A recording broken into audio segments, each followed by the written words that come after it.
السلام عليكم. برد الشتاء مأثر عليك مخليك مش عارف تقوم تعمل اي حاجه؟ لا تعالى لي، ده انا عايزك في كلمتين مهمين جدا. ده انت لازم ترجع. هو انا ينفع ارجع؟ طبعا ارجع. العيب مش انك ترجع، العيب انك تكمل في طريق وانت عارف انه غلط. ارجع مهما كانت علاقه قديمه طويله جدا فيها ذكريات وعشره عمر بس بتستنزفك، بتكسرك، بتطفي روحك. لا ارجع. العلاقات مش بطولها، بجودتها. مفيش حاجه اسمها ان العلاقه طولت تبقى صح.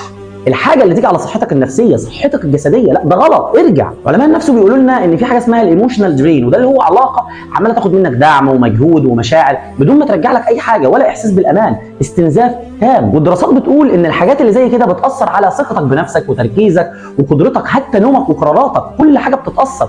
وبيجي لك انذار بيقول لك انت ضعفت، انت مش زي الاول. ده انذار بيقول لك ارجع. وده مش في العلاقات بس، ما تنساش الذنوب كمان. لو انت ماشي في طريق مع الشيطان وعمال يقنعك انك خربت الدنيا بما فيه الكفايه، اوعى ترجع. ربنا مش هيسامحك. لا، رسولنا صلى الله عليه وسلم قال حاجه جميله جدا في الحديث القدسي: يا عبادي انكم لن تبلغوا نفعي فتنفعوني ولن تبلغوا ضري فتضروني. يا عبادي لو ان اولكم واخركم وانسكم وجنكم على اتقى رجل قلب واحد منكم ما زاد ذلك في ملك شيء. يا عبادي لو ان اولكم واخركم وانسكم وجنكم على افجر قلب رجل واحد منكم ما نقص ذلك من ملك شيء. فالكلام واضح في الحديث. ارجع. طالما لسه فيك نفس يبقى ما فاتش الاوان. ارجع. مهما ضاع سنين من عمرك، مهما حرقت مجهود وبنزين في اي حاجه، تقدر ترجع طالما لسه فيك نفس. ارجع. وخليك فاكر طالما قلبك لسه بينبهك ولسه في نبض انه بيقول لك ده غلط، ينفع ترجع. ولو وصلت معايا لحد هنا فكر كويس وارجع عن اي حاجه غلط، اي حاجه حرام، اي علاقه بتستنزفك، اي مكان مش بتاعك. قوم امشي منه، قوم ارجع.